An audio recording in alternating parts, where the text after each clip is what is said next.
Assalamualaikum warahmatullahi wabarakatuh. Perkenalkan, nama saya Alia Kansa dengan NIM 307230001. Pada kesempatan kali ini saya akan memperkenalkan kelompok saya, yaitu kelompok pejuang KIP. Jadi kelompok saya ini terdiri dari 5 orang, yaitu Isnaya, kemudian Arga, Gita, Resti, dan saya sendiri. Nah,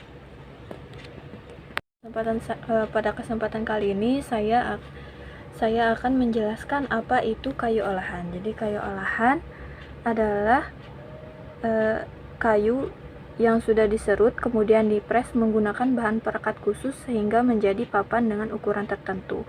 Jenis-jenis kayu olahan sendiri ada plywood, kemudian LDF, MDF, HDF, blockboard, dan HMR. Nah, di sini saya juga akan menjelaskan tentang apa itu plywood. Nah, plywood ini adalah jenis kayu yang biasa disebut triplek dengan istilah multiplek atau plywood yang memiliki arti produk olahan dari kayu berbentuk papan yang disusun dari beberapa lapisan kayu yang membentuk melalui proses perekatan dan pemapanan dengan tekanan yang tinggi. Nah, material tersebut merupakan hasil olahan kayu yang paling sering digunakan untuk berbagai keperluan, terutama sebagai material bangunan karena harganya yang relatif murah dan memiliki banyak fungsi. Nah, karakteristik plywood di sini yaitu dia itu mudah dibentuk, tidak mudah ditekuk, tahan cuaca, memiliki kepadatan yang lebih baik dibanding particle board, memiliki fungsi yang beragam dan fleksibel. Kemudian kekurangan dari plywood itu dia tidak mudah untuk tidak cocok untuk perabotan outdoor. Kemudian ukurannya yang besar membuatnya tidak mudah dibawa atau dipindahkan. Memiliki tekstur yang berbeda-beda sehingga harus teliti untuk memilihnya. Kemudian diperlukan juga usaha dan alat-alat yang memadai dalam penggunaan dan pembuatannya.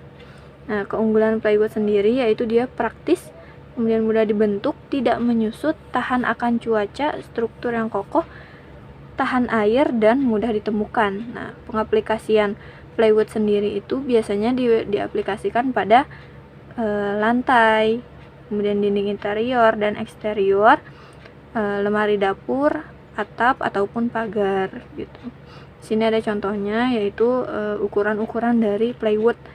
Jadi yang ukuran paling kecil yaitu ukuran 3 itu disebut sebagai triplek. Kemudian di atas 3 disebut sebagai multiplek. Nah, di sini juga ada contoh dari background TV yang menggunakan plywood. Di sini juga ada contoh dari kitchen set yang menggunakan plywood. Yang mana si plywood ini tuh tidak dilapis HPL gitu. Jadi dia pure plywood. Mungkin sekian penyampaian plywood dari saya lempar untuk LDF. Terima kasih. Baik, sebelumnya perkenalkan nama saya Gita Regina Putri dengan NIM 307230005. Di sini saya akan menjelaskan materi tentang kayu olahan yaitu LDF atau particle board. Apa sih particle board? Particle board adalah olahan berbahan dasar kayu dan perekat sintetis yang telah melalui proses pemadatan dan pembentukan sebelumnya. Umumnya, ketebalan dari bahan particle board ini adalah kurang dari 3 mm, dan banyak yang membuat aneka perabotan menggunakan bahan dasar ini. Selain itu, particle board juga dapat menjadi bahan pilihan untuk keperluan dekoratif dan konstruksi non-struktural di bangunan, seperti lantai, panel dinding, dan lain sebagainya. Particle board terbuat dari bahan kayu daur ulang seperti serpihan atau serbuk kayu. Itulah mengapa bahan ini ketahanannya tidak sekuat kayu solid. Adapun karakteristik particle board antara lain, yang pertama, particle board memiliki kepadatan dan kualitas yang unggul jika dibandingkan dengan jenis kayu olahan lainnya. Yang kedua, material ini memiliki bobot yang ringan. Yang ketiga, particle board cenderung tidak tahan lama. Yang keempat, penampilannya dapat diperindah dengan menambahkan warna ataupun kayu veneer. Dan yang terakhir, memiliki kemampuan untuk menyerap cairan dan kelembapan. Particle board juga memiliki kelebihan dan kekurangan. Kelebihannya yaitu harga particle board lebih terjangkau daripada bahan lainnya. Bahan ini bersifat eco-friendly atau ramah lingkungan. Jenis kayu olahan ini menggunakan semen sebagai bahan perekat utamanya. Lapisannya lebih padat daripada kayu olahan lainnya. Dapat dimodifikasikan dengan menambahkan lapisan cat ataupun vinil agar tampilannya lebih indah. Mudah dibentuk, kapasitas daya tahan skrup particle board cenderung lebih baik daripada kayu MDF. Bahan ini mudah pembersihannya serta perawatannya. Adapun kekurangannya yaitu particle board tidak terlalu kuat meskipun memiliki karakteristik yang padat. Ketahanan particle board tidak sebaik olahan kayu solid lainnya. Particle board lebih rentan rusak serta tidak tahan pada kelembapannya.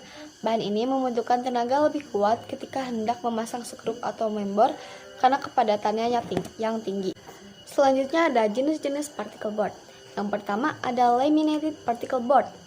Particle board ini merupakan jenis olahan kayu yang memiliki lapisan laminasi tipis di permukaannya.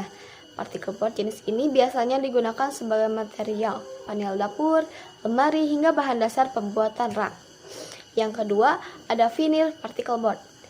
Jenis particle board satu ini adalah kayu yang memiliki lapisan tipis dan bahan dasarnya berasal dari parutan kayu gelondong serta bagian permukaannya dilapisi dengan vinir. Particle board jenis ini biasanya menjadi bahan furniture atau barang dekorasi lainnya. Yang ketiga, ada semen bonded particle board. Jenis kayu olahan ini menggunakan semen sebagai bahan perekat utamanya, yang membuatnya memiliki ketahanan yang tinggi. Dan yang keempat, ada melamin particle board. Permukaan particle board jenis ini adalah melamin. Bahan dasarnya adalah resin dan sejenis lilin agar melamin dapat melekat kuat pada permukaannya. Sekian penjelasan dari LDF atau particle board. Jenis kayu olahan selanjutnya akan dijelaskan oleh teman saya. Terima kasih. Baik, perkenalkan nama saya Isnaya Putri Agustin dengan NIM 30723002. Di sini saya akan menjelaskan mengenai MDF. Jadi, apa itu MDF? Bahan MDF merupakan singkatan dari Medium Density Fiberboard yang disingkat menjadi MDF. Bahan MDF bisa dikatakan sebagai salah satu jenis kayu yang berasal dari proses pemadatan serpihan kayu. Bahan MDF ini pada umumnya dijual di pasar dalam bentuk lembaran. Kemudian, lembaran-lembaran itu yang digunakan sebagai bahan furniture dari bahan peminat saat ini. MDF juga memiliki karakteristik. Karakteristik dari MDF memiliki tebal bermacam-macam, dimulai dari 3 hingga 12 mm. Bahkan, tebal MDF ini ada yang bisa mencapai 20 mm. Permukaan MDF cukup halus dengan ikatan partikel-partikel kayunya sangat kuat dan beratnya cukup ringan jika dijinjing. MDF juga memiliki kelebihan dan kekurangan.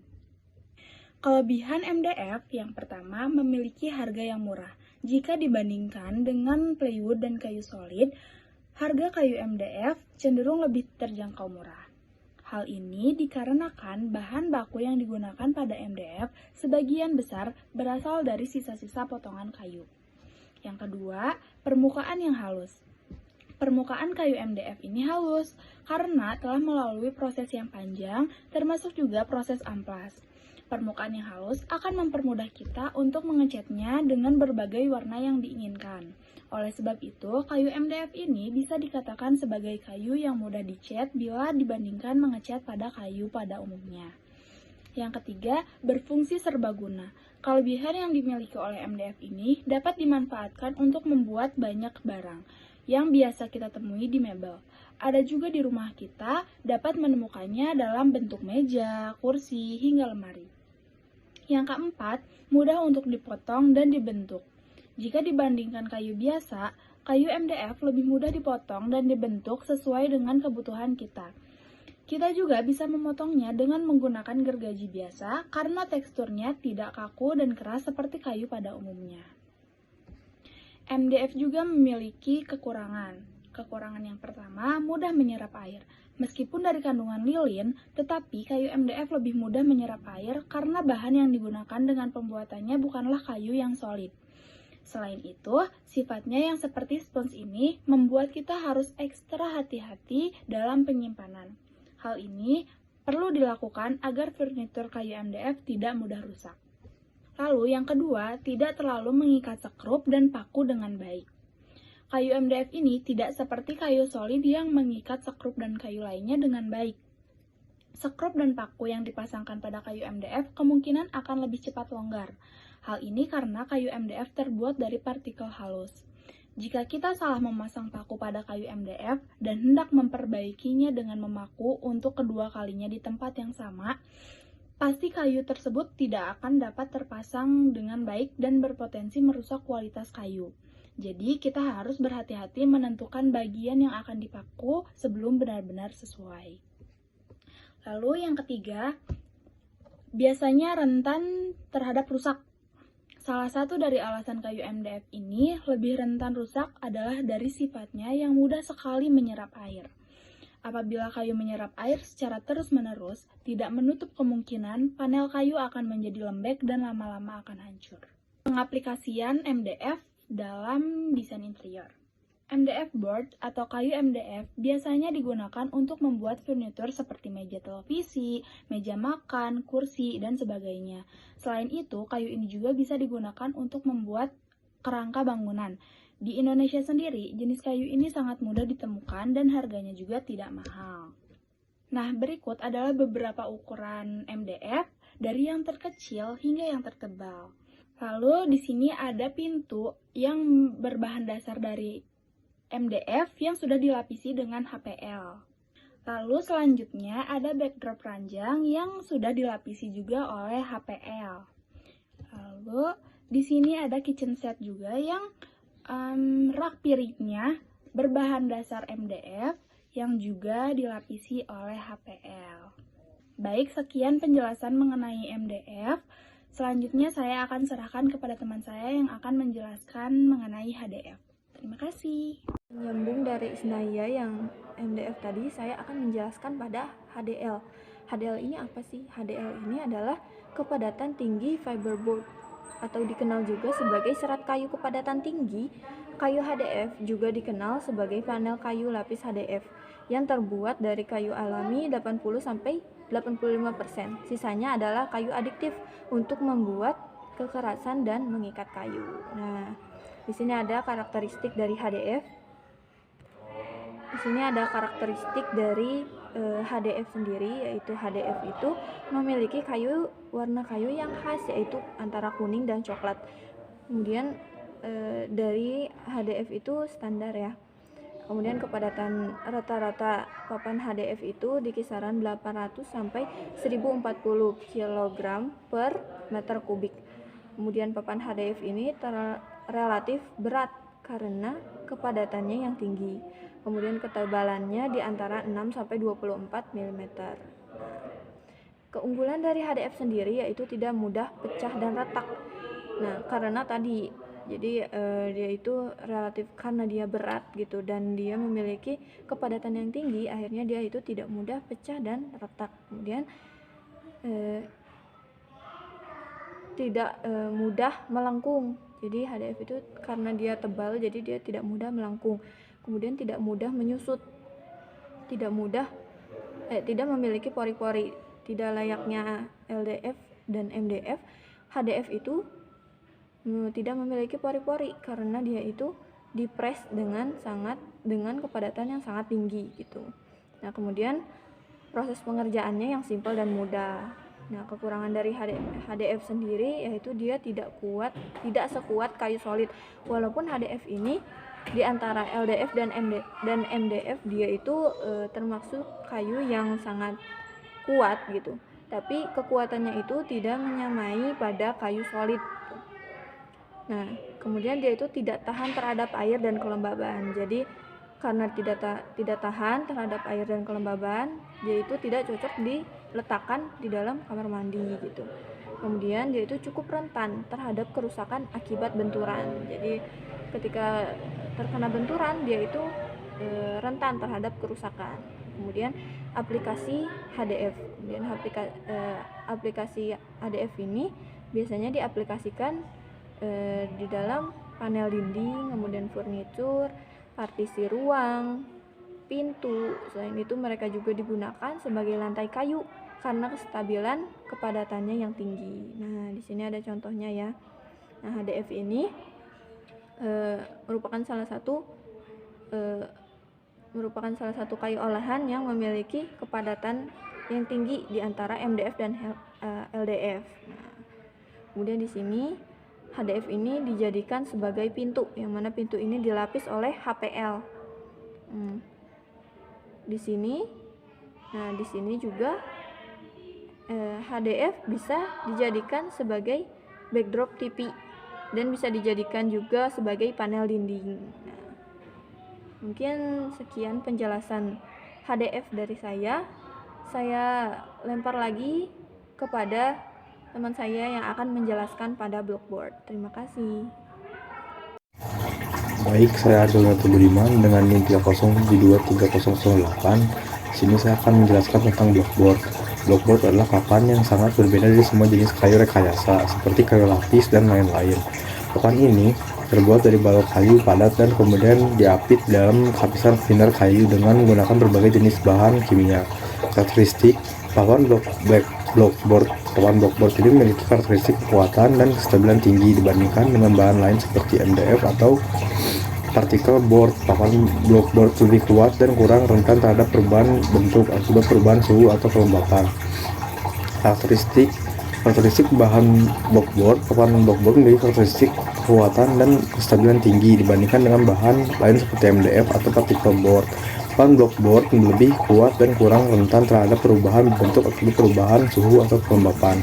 Keunggulan blockboard memiliki beberapa keunggulan dibandingkan dengan bahan kayu lainnya, baik untuk beragam model kitchen set atau jenis furniture lainnya. Antara lain lebih kuat dan tahan lama dibandingkan dengan kayu biasa, memiliki permukaan yang halus dan rata, tersedia dalam berbagai warna sehingga dapat disesuaikan dengan desain yang diinginkan. Harganya lebih terjangkau dibandingkan dengan bahan kayu yang berkualitas tinggi.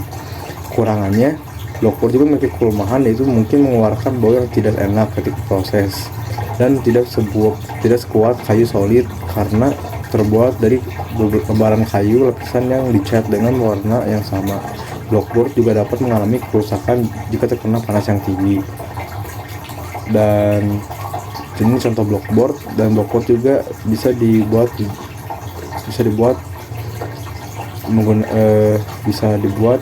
meja dan lemari. Mungkin segitu saja dari saya, bisa dilanjutkan oleh rekan saya. Nah, sekarang olahan kayu yang terakhir ada HMR. Material ini merupakan High Moisture Resistant Board, terbuat dari olahan kayu. Komposisi resin khusus yang ditambahkan pada material ini memberikan ketahanan ekstra terhadap kelembapan sekaligus kepadatan material yang lebih tinggi.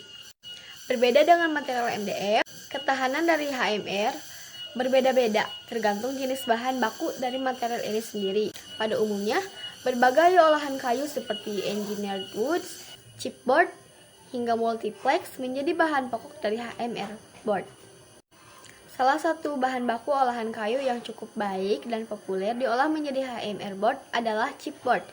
Ketahanan dari material dengan olahan jenis ini mampu memberikan kepadatan dan ketahanan yang kuat dan mampu menyamai kayu solid loh. Adapun karakteristiknya yaitu berbahan dasar kayu olahan dari kayu keras dan kayu lunak, minim dan bebas dari rongga serta menunjukkan tidak ada kayu yang terlihat seperti biji-bijian, cincin, atau simpul. HMR board lebih kuat dan permukaannya halus dan kelembapannya tinggi daripada MDF board. Berwarna hijau, cocok untuk furniture dan kitchen set. HMR ini cocok untuk diaplikasikan pada ruangan dengan potensi air dan kelembapan yang tinggi seperti dapur basah dan kamar mandi karena ketahanannya yang cukup tinggi dibandingkan kayu olahan solid lainnya. HMR ini juga memiliki kelebihan dan kekurangan. Kelebihannya yaitu HMR board adalah tahan air dan kelembapan sehingga mengurangi potensi tumbuhnya jamur dan parasit berbahaya lainnya, sehingga menjadi solusi yang tepat untuk furniture di area yang lembab. Beratnya pun ringan dan mudah diolah dan permukaannya pun halus dan rata, sehingga mempermudah proses finishing, tidak perlu banyak amplas dan dempulan. Kekurangan dari HMR yaitu harganya yang cukup mahal, hampir setara dengan plywood. Namun untuk solusi tahan kelembapan dan air masih jauh lebih murah sebenarnya dibanding PVC board. Dan dari segi kekuatan pun tidak sekuat plywood. Cukup sekian penjelasan dari HMR. Mohon maaf bila ada salah kata. Terima kasih. Mungkin cukup sekian penjelasan dari kami, kelompok pejuang KIP. Saya selaku moderator, minta maaf jika banyak salah atau kurang dari perkataan saya ataupun perkataan teman-teman. Untuk itu saya mengucapkan terima kasih dan Assalamualaikum warahmatullahi wabarakatuh.